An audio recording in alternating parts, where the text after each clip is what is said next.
De la société civile, bonsoir mesdames, messieurs de la presse, bonsoir au président Cheikh Omar Diagne, au professeur Cheikh Omar Diagne, président du mouvement Rassemblement pour la vérité, honorables invités, mesdames, messieurs.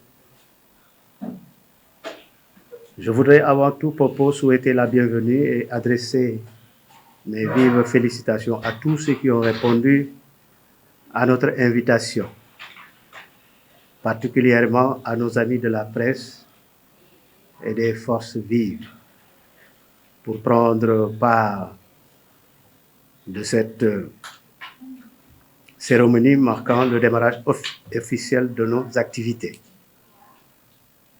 Je voudrais également saluer le chercheur consultant spécialiste en vote électronique présent dans la salle.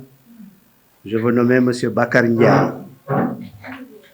dont la présence traduit tout l'intérêt partagé tant à la transparence qu'à l'éthique et sous toutes ses formes.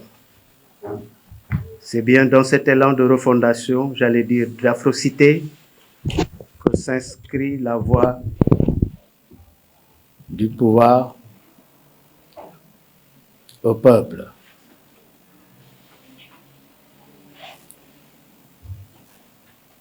En effet, 2024 demeure un des moteurs qui convie, outre une présence effective, mais également requiert une constance sans pareille dans ce landerneau politique gangréné par un libéralisme sauvage inégalé.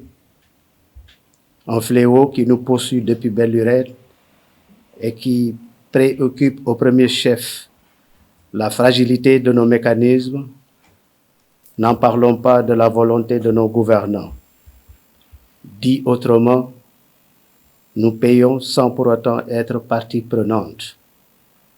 C'est pourquoi le pouvoir au peuple se sent investi d'une mission d'avant-garde et de réplique face aux mécanismes à corriger dans leur grande majorité. Mesdames, Messieurs, dans un tel contexte post-électoral, la voix du peuple demeure une réponse appropriée à cette problématique qui voit notre pays sombrer tant au niveau de la morale que de l'esprit. Constat alarmant. Un Sénégal désagrégé par des politiciens depuis leur comportement en porte-à-faux à l'idéal sénégalais. Enfin, le pouvoir au peuple vient à son heure et de manière significative apporter sa partition dans ce désert à verdir. Notre détermination, nos équilibres respectifs. Merci d'avoir pris de votre temps pour nous célébrer à vos côtés cette belle entame qui nous réunit cet après-midi. Bien à tous et bon carême à nos frères chrétiens. Je vous remercie. Expert des systèmes de vote, spécialiste du vote électronique. Là, directement, je crois que M. Sow a bien fait l'introduction et que je pourrais directement passer sur la proposition que nous, le pouvoir au peuple, avons déjà déclinée au niveau de la presse concernant le contexte actuel, un contexte trouble pour lequel il faudrait, dans les plus brefs délais, trouver une solution et qui nous permettrait de sortir de ce contentieux préélectoral. Et comme nous le constatons tous, la situation actuelle est due uniquement pour une question électorale. Et je crois que si notre système électoral était adapté aux réalités de notre peuple, nous n'en serions pas à ce niveau-là. Le peuple au pouvoir, comme nous l'avons toujours dit, c'est le peuple qui délègue son pouvoir. Et dans notre système électoral, il est constaté, et comme tout le monde peut le constater du moins, le peuple est exclu du processus de gestion de la procédure de dévolution de son pouvoir. C'est-à-dire qu'il y a le parti au pouvoir et l'opposition qui gère le processus en excluant le détenteur du pouvoir qui est délégué. Nous, en réfléchissant au sens du pouvoir au peuple, nous avons dit qu'il aurait fallu maintenant qu'on restitue toutes les prérogatives au peuple pour qu'il puisse gérer le processus, la procédure de dévolution de son pouvoir. De telle sorte que les acteurs qui discutent ce pouvoir-là puissent être équidistants de la procédure qui sera mise en œuvre et qui sûrement va apporter la paix dans le contexte où nous sommes actuellement. Nous avions décliné une solution dans les réseaux sociaux. La solution, elle est là, et que nous allons vous discuter tout à l'heure sous format PDF. Et je peux revenir tout à l'heure sur quelques points. Nous avions décidé que, bon, pour la prise en charge dans le contexte actuel, pour qu'il y ait la paix, pour qu'on évite ce confrontement vers lequel nous risquons de basculer, et tout tourne au niveau du processus électoral, il va falloir que le peuple prenne son pouvoir et son processus et gère les élections. Et que les deux partis qui discutent ce pouvoir puissent être équidistants de la procédure de gestion de ce pouvoir. C'est nous ce que nous avons décliné dans ces solutions, de telle sorte que dans le point 1, nous avions dit que ce soit la Sénat et l'administration électorale doivent être complètement détachés de tout ce qui leur incombait comme fonction dans la procédure de gestion du processus électoral. Et que toutes ces prérogatives reviennent au peuple.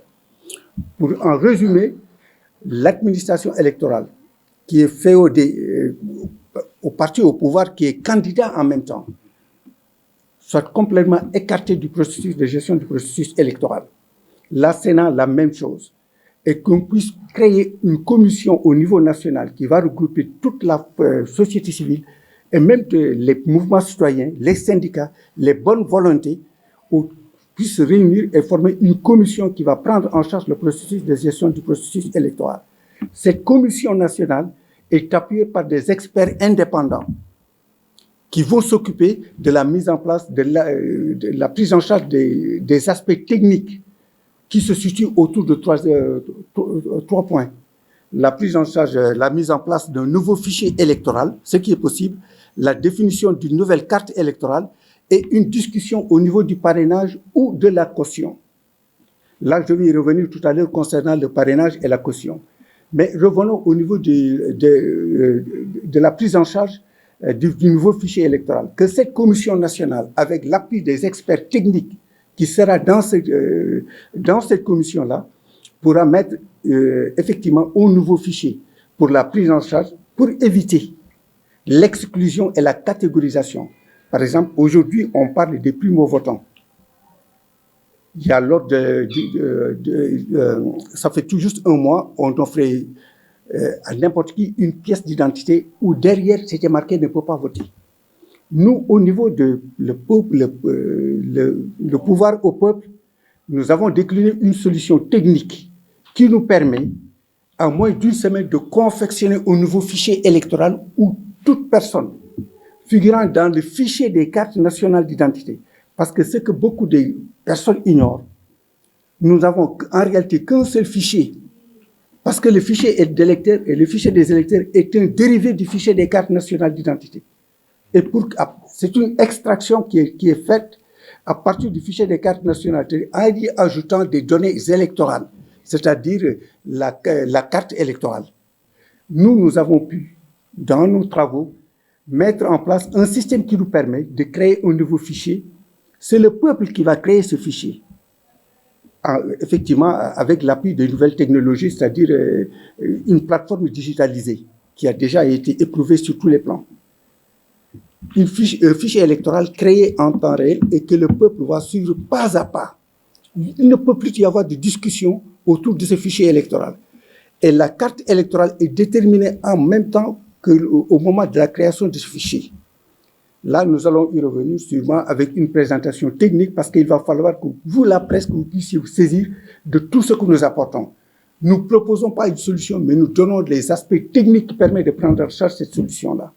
Donc, actuellement, il n'y a aucun problème qui pourrait s'opposer à ce que nous proposons pour la création de nouveaux fichiers électoraux, parce qu'on est en train de discuter sur qui va partir aux élections, qui sera candidat ou non.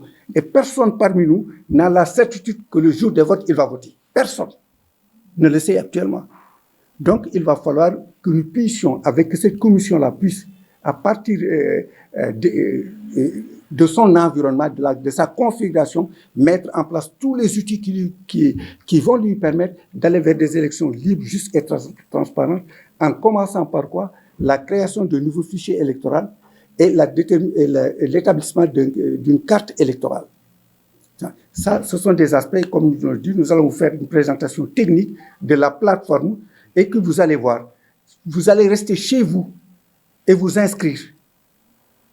Parce qu'actuellement, cela pourrait se faire. Pourquoi l'État ne le fait pas? D'autant plus que l'État nous permet, à partir de votre plateforme, de vérifier au niveau du ministère de l'Intérieur si vous êtes là-bas, oui ou non. Il nous offre seulement un aspect consultatif. Nous avons développé un aspect qui nous permet de créer un fichier. Et avec votre smartphone, si vous vous inscrivez, vous suivez votre présence dans le fichier jusqu'à la proclamation des résultats. Et chaque jour, vous avez les statistiques qui permettent de vous dire dans telle localité, il y a tant d'électeurs. Les primo-votants, pour qui on a derrière, ne peuvent pas voter. Actuellement, le système ne tient pas compte de ça. Parce que ces primo-votants, avec la révision exceptionnelle des listes électorales, devraient figurer dans le fichier électoral. Et on va imprimer encore de nouvelles cartes. Ça va être des dépenses superflues. Tandis que la plateforme que nous proposons, c'est la plateforme qui vous donne votre carte. Vous avez votre carte sur votre smartphone. Le jour des élections, vous imprimez ou bien vous n'avez même pas besoin d'imprimer. Vous vous présentez au niveau du bureau, vous cliquez et automatiquement sur les listes d'émargement, il y a votre photo et tout à partir de votre smartphone et vous votez. Tout ça, nous l'avons développé pour qu'il y ait la paix. Et le peuple au pouvoir a décidé de réunir toutes les forces vives autour de cette solution-là. Deuxièmement, je vais revenir sur l'autre point, d'ailleurs la presse en parlait aujourd'hui, c'est le parrainage comment dirais-je, la caution. Nous avions dit que ces deux filtres, c'était trop lourd. Il faudrait au moins soit le parrainage ou bien la caution. Le parrainage, je vais y revenir, ce que beaucoup de Sénégalais peut-être ne savent pas, le parrainage, c'est une de nos inventions. C'est une revendication de notre invention qui a été déposée à l'Organisation mondiale de la propriété intellectuelle à Genève et qui a été publiée en 2016. Donc, si vous avez constaté, l'État s'est déplacé partout pour chercher une solution, n'a jamais trouvé une application. L'application existe. C'est que l'État n'a jamais voulu de cette application que nous avons publiée. Tiens. Nous allons décliner cette solution aussi, montrer ça à l'opinion publique nationale et internationale. Si la Commission juge que cette solution ne convient pas, ne permet pas d'aller vers un parrainage démocratique, comme je dis, qu'on mette de côté le parrainage et puis qu'on se penche sur comment définir la caution. Voilà en gros, parce que nous avons les aspects techniques qui va accompagner le travail que va faire cette commission nationale. Effectivement, le deuxième point que j'ai cité tout à l'heure, à part vraiment le retrait des prérogatives du ministère de l'Intérieur et de la Sénat, il faudrait qu'on arrête vraiment toutes les poursuites, qu'on reporte tous les procès actuellement qui détiennent sur le processus électoral. Parce que tous, nous le savons, tous ces procès, tous ces dossiers en justice ont une implication dans le processus électoral. Nous avons proposé que tous ces procès soient reportés après les élections et que toutes les personnes, et qu'on arrête les arrestations ciblées et que toutes les personnes détenues actuellement soient libérées. Voilà en gros les quelques points. En plus, parce que la mission de la commission, vous allez avoir les détails, je ne l'ai pas en tête, comme vous savez, c'est un peu assez détaillé dans le document. C'était uniquement une introduction pour vous dire vraiment ce que le peuple au pouvoir est en train de faire et a déjà fait, parce que toutes les solutions techniques pour la mise en application existent déjà. Ça, c'est la première rencontre qui va permettre d'inviter toutes les forces vives autour de cette solution pour lesquelles, il faudrait qu'il y ait un consensus. Et il faudrait qu'aussi les adversaires politiques, il y a deux camps actuellement, il faut le dire, la mouvance présidentielle et ceux qui sont à l'opposition. Moi, je crois que face à une telle proposition, la mouvance présidentielle ne devrait pas rejeter ça. Parce que dès qu'on va retirer toutes les prérogatives concernant la gestion des élections, de l'administration électorale, Sénat, ministère de l'Intérieur, et que cette gestion revienne à la société civile, je crois que c'est le peuple qui décide, mais pour uniquement un consensus permettre au président Macky Sall d'être candidat, pour apaiser au moins. Parce que là, ça va être des élections libres, justes et transparentes. Ni l'administration, ni la Sénat n'aura aucune action, aucune implication dans le processus de gestion des élections. La même chose aussi, de son côté, la mouvance présidentielle ne doit plus jouer sur les candidatures. Que quiconque remplit les conditions requises par le code électoral puisse être candidat. Voilà en gros le résumé du document que vous allez voir tout à l'heure. Je vous remercie. Bonjour chers amis de la presse. Nous vous remercions pour votre présence dans cette salle pour la couverture de cet événement.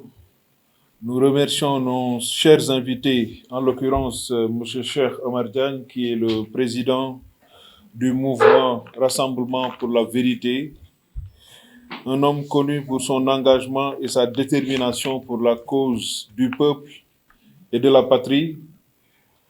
M. Sow, n'est-ce pas, qui est le vice-président du pouvoir au peuple.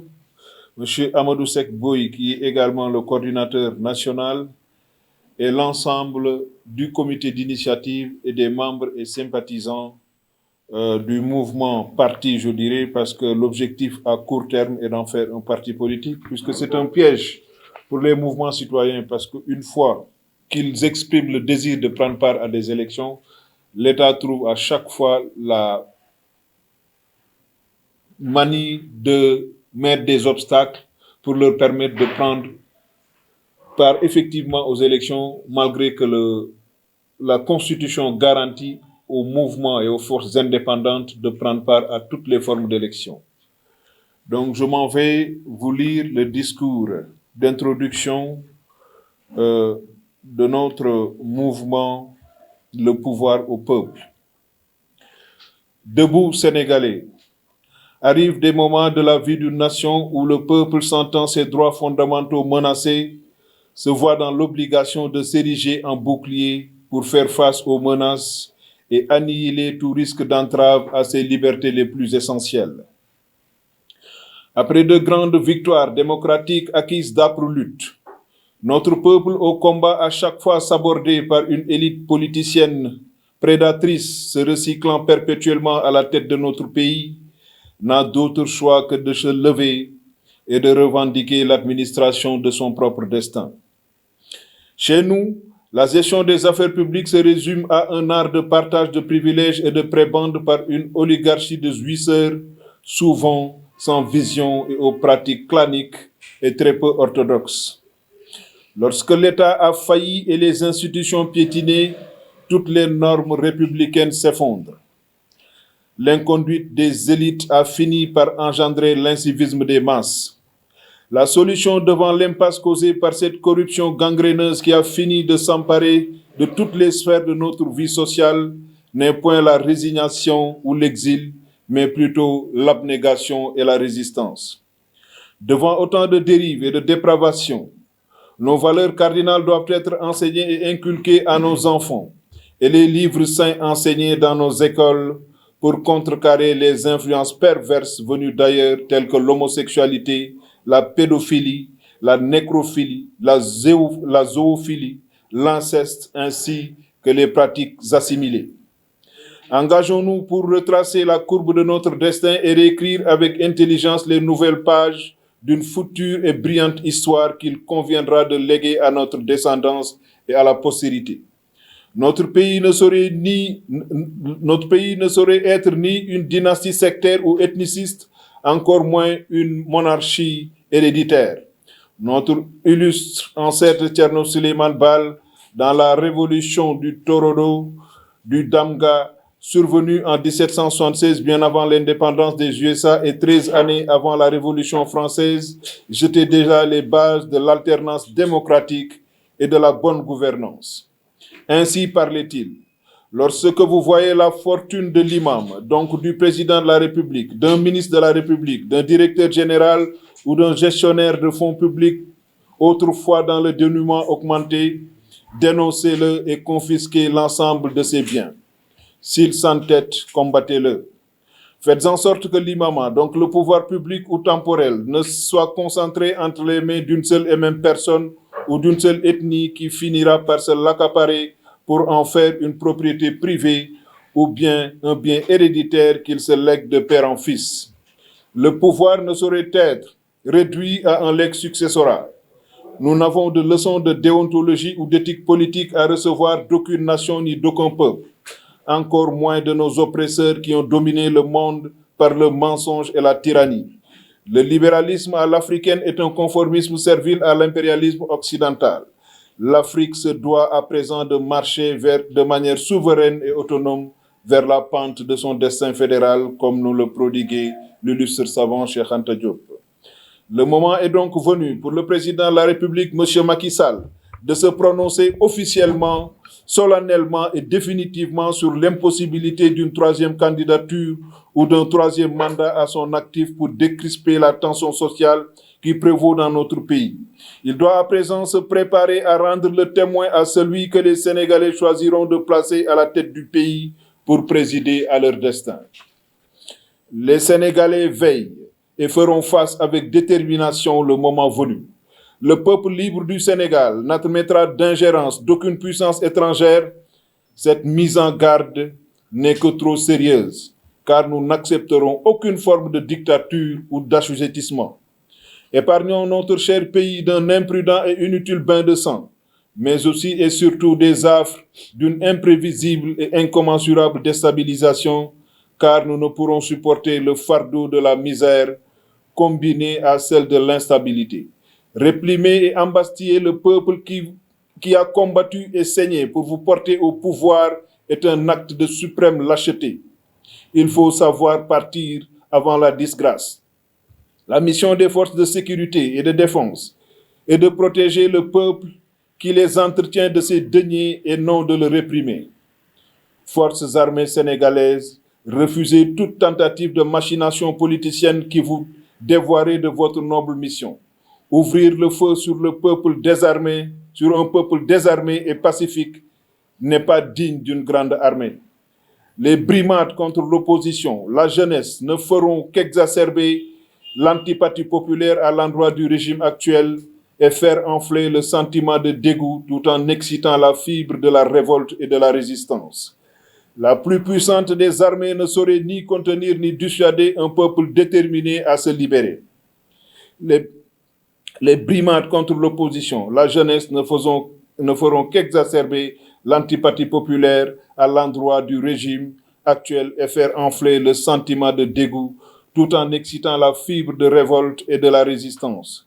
La plus puissante des armées ne saurait ni contenir ni dissuader un peuple déterminé à se libérer.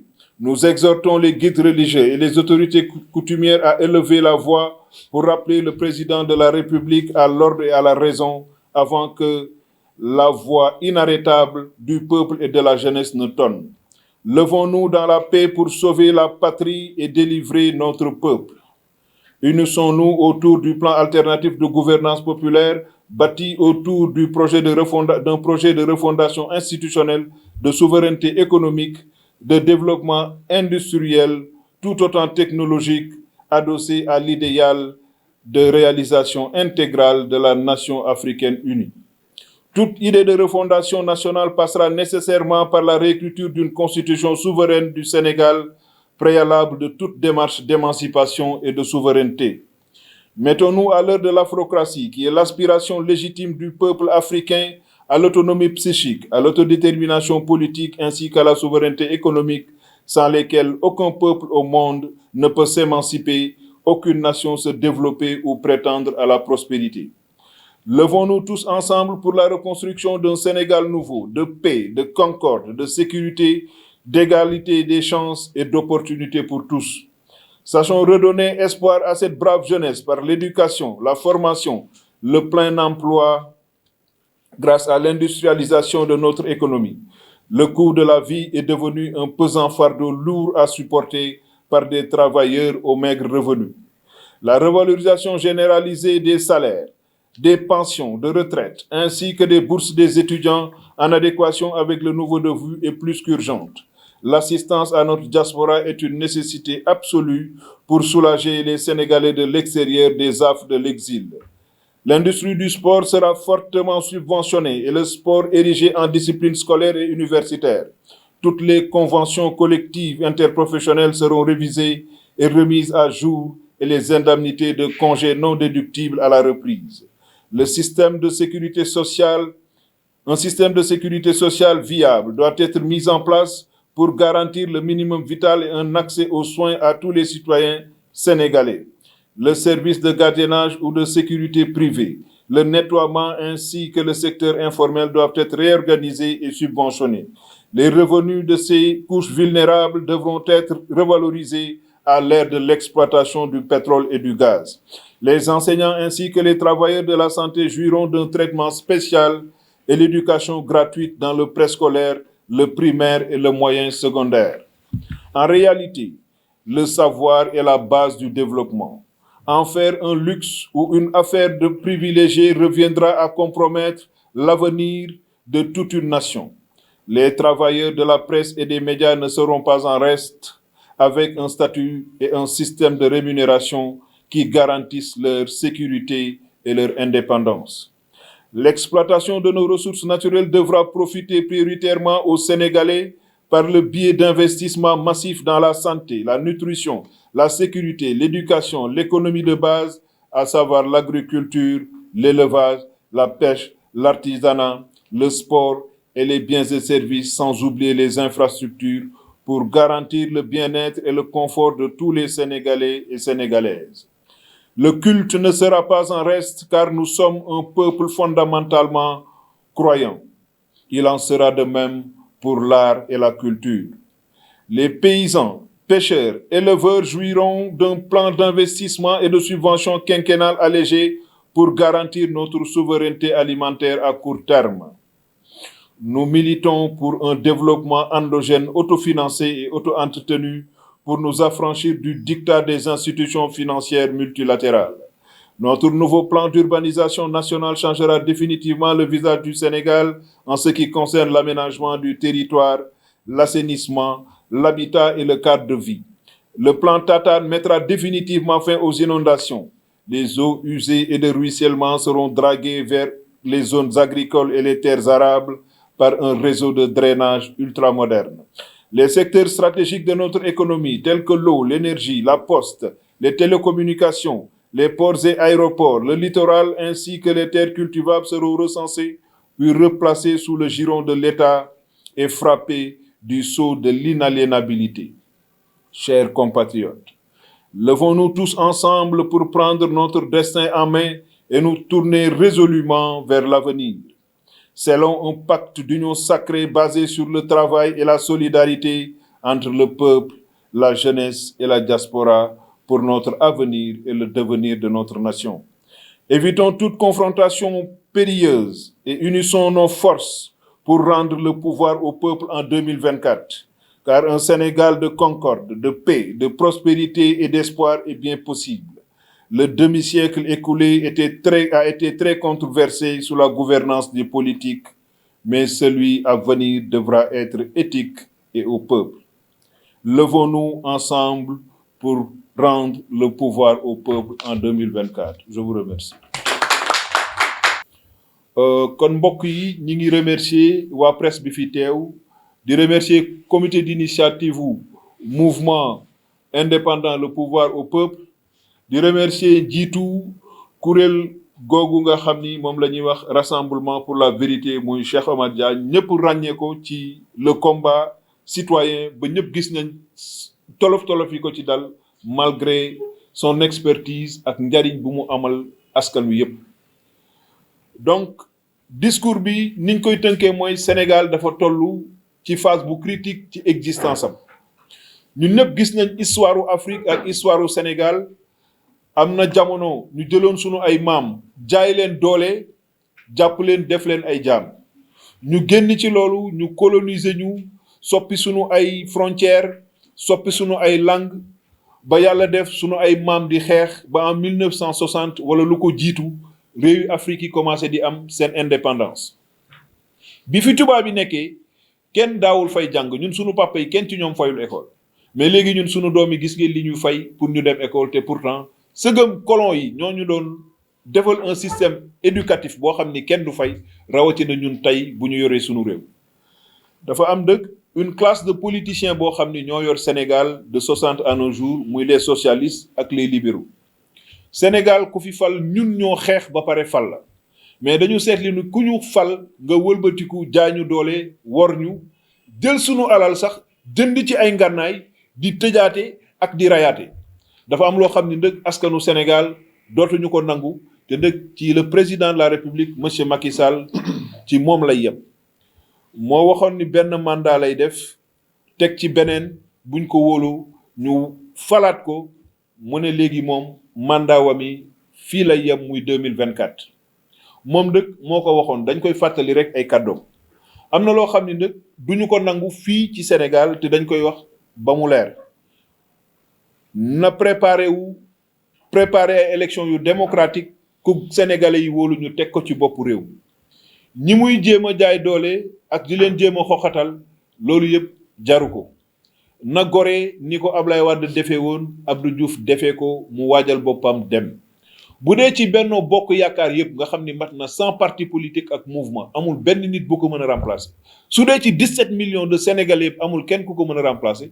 donc ñun soxlaatul sax ñun sénégalais yi ñuy dund ci kaw suuf dafa jot nag mu préparer boppam pour dem ci jàmm waruñu ko sax ñaan mais dañ ko koy ñaan parce que mooy dernière mise en garde bu ñu koy def na préparer wu pour dem ñii di ko jay ñëpp bu coow amee ci Sénégal bu gëstoo du ci gis kenn te ñoom itam bu coow jugee ci Sénégal duñ ci mucc ñuy woo kilifa diine yi yonent bi sallallahu alayhi wa sallam bu doon dund waxuma la sax wax ak Macky Sall mais ak nguuram gi liñ fi nekkee ak luuba li am ci Sénégal bu boobaa yonent bi ak ay saabam ñoom ñoo jug fekk leen pale te buñ ko defee gëw ma ni ñoom seen bopp dina leen fekk ci kaw suuf donc ñuy ñaan kilifa diine yi ak kilifa aada yi ñu bàyyi ndëg wax ji ci suuf parce que boo waxee ñu ne ñi ngi dox ci suuf ñi ngi wax ci suuf nit ndëg booy wax ak moom ci suuf di dox ci suuf te déggul li nga ko wax da ngay jóg wax ci kaw dañu bëgg xalif généraux yëpp def point de presse s'il le faut ñu woo taalibe yëpp ñu wax ak Macky Sall mu delloo ñu sunu réew ci jàmm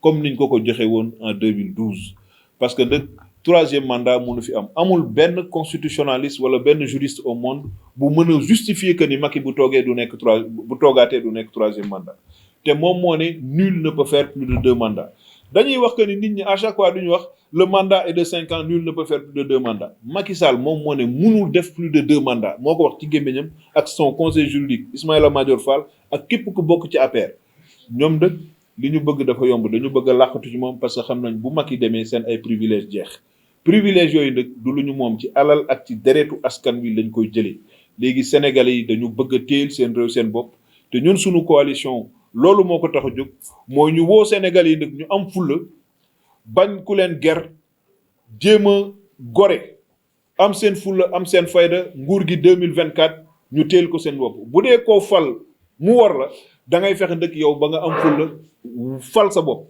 te foofu lañ toll li tubaab di wax nous sommes les faiseurs de roi fii ku fi fal ñoo la fal donc les faiseurs de roi doivent accéder au trône comme ñun ñoo doon fale léegi dafa jot nag askanu Sénégal am fulla am fayda ñu taxawaay bu dëgër bis nag bu ñu naree imposer 2e candidature bi baa du ñu dem place de l'Obélisque du ñu dem feneen fi mu nekk lañ koy fekk armée sénégalaise nag dañ leen di dànkaafu bu ñu nangu ku leen manipuler force de sécurité et de défense yi bu ñu nangu ku leen manipuler bu dee nag dañu recevoir ay armes ak ay instructions yoo xam ne sunu alal lañ jël ñun sunu alal lañ jël jënd ci seen ay armes pour après wëlbatiku ñun sunu kaw et non contre un ennemi extérieur bu ñu fekkee dañu bëgg a rey dinañ rey ba kontaan parce que 3e mandat du am Sénégal muusa fi am te du fi am te ci moom dëgg lay yem bu ko jéemee dinañ taxawaay boo xam ne fii ba ilaa yow mi diin beneen président dootul xalaat ne day def 3e mandat Sénégal loolu mooy sunu taxawaayu coalition ñu ciy woo sénégalais yépp ñu ñëw jàpp ci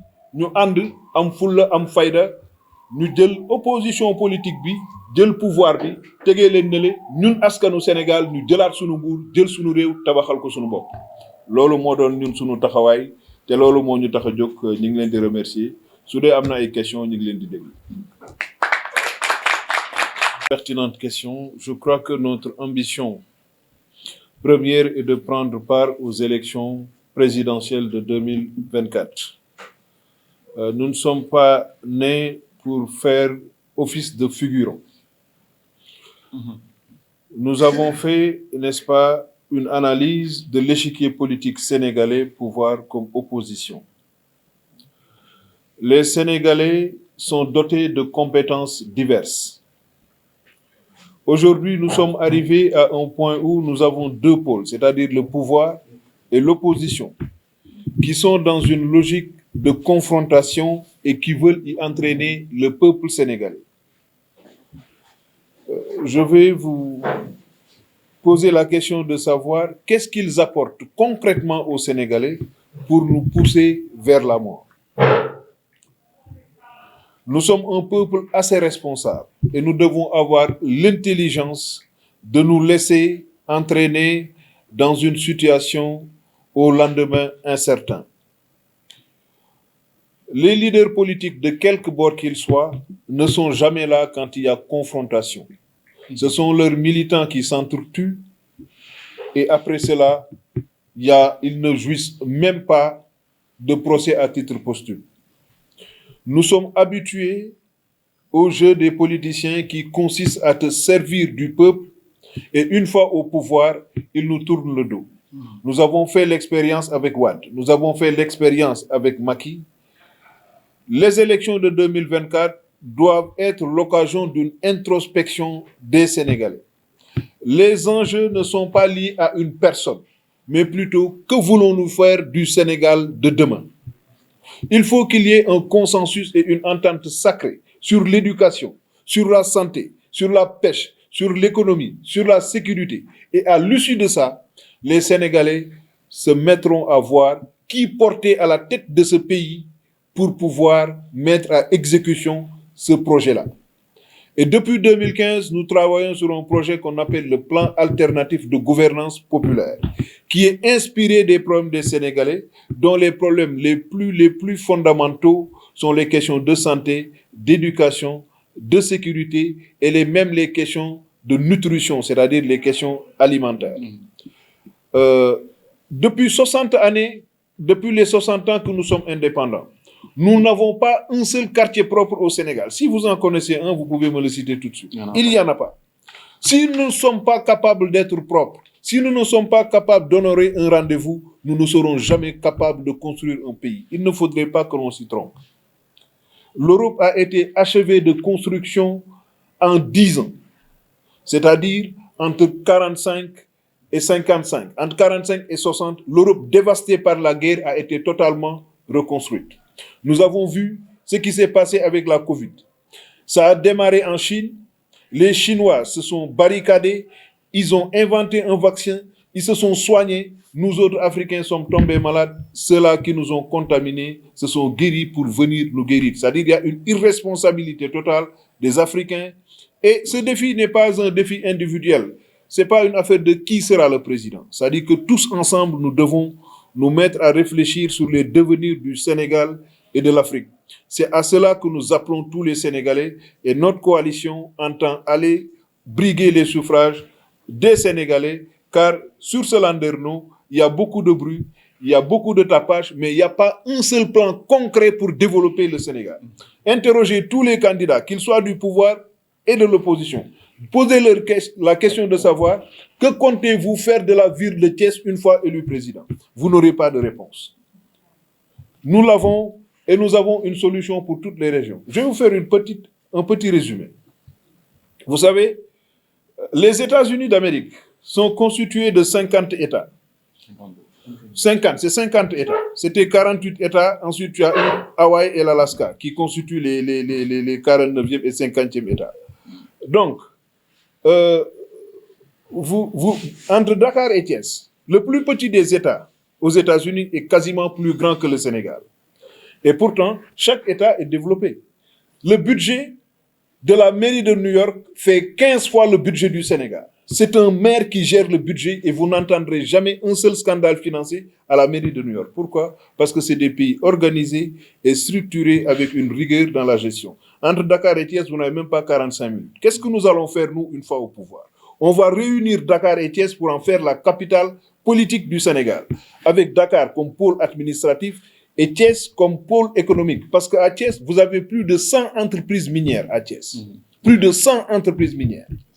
Et regardez le paysage désolant qu'offre la ville de Thiès. Au Luxembourg, vous avez une seule mine de charbon, au Luxembourg, qu'on appelle Arbet. Avec cette mine de charbon au Luxembourg, ils sont aujourd'hui à 750 banques au Luxembourg. C'est l'un des pays, à part l'Allemagne, qui a le PIB le plus élevé.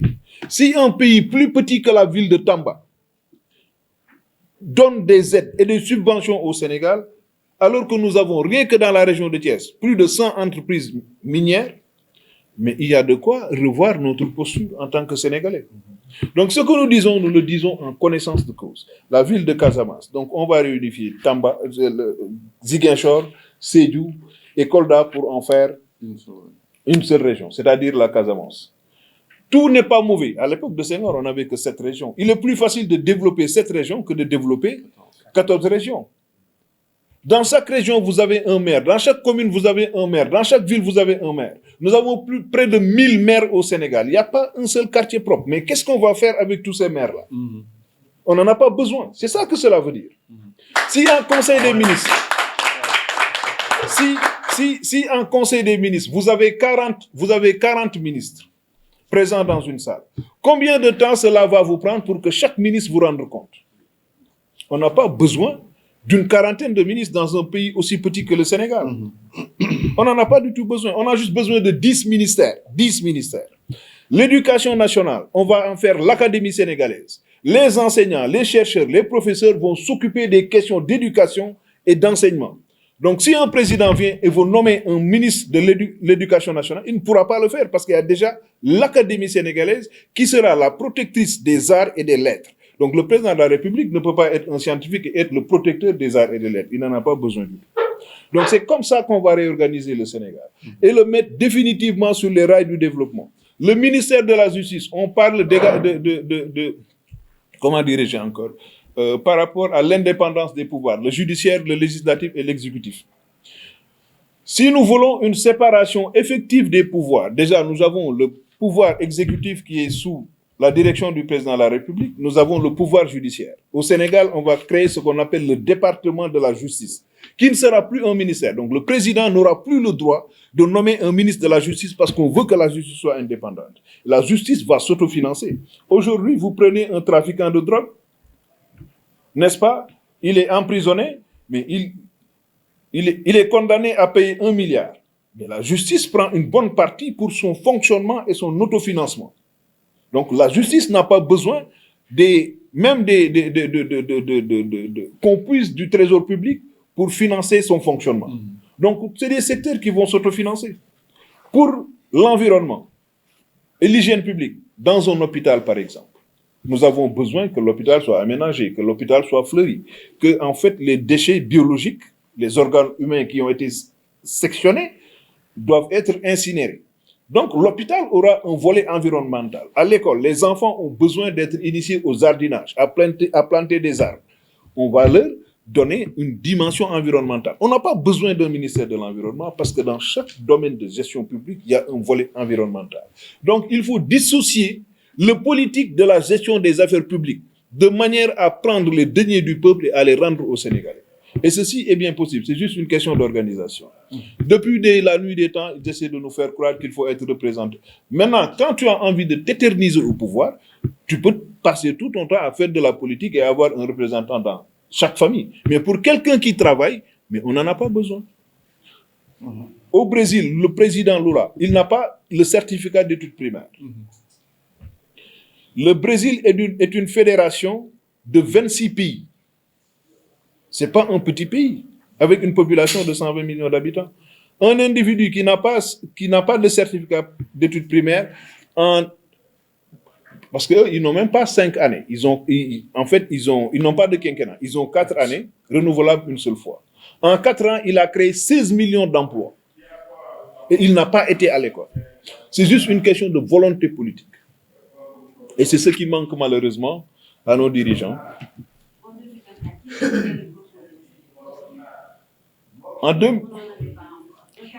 Nous en avons donc de concert avec les membres de notre coalition. Donc, ils ont porté leur choix sur ma personne et ce choix est un choix assumé, affiché. Nous préparons un congrès national. Ce vendredi 24 février est le point de départ, n'est-ce pas, d'une longue conquête de la confiance et des voix des Sénégalais. Nous l'avons déjà fait, mais nous allons continuer à parcourir le pays, à aller dans la diaspora pour convoiter la voix des Sénégalais en 2024 pour les sortir définitivement des affres de la misère et des ténèbres de l'ignorance, Inch'Allah.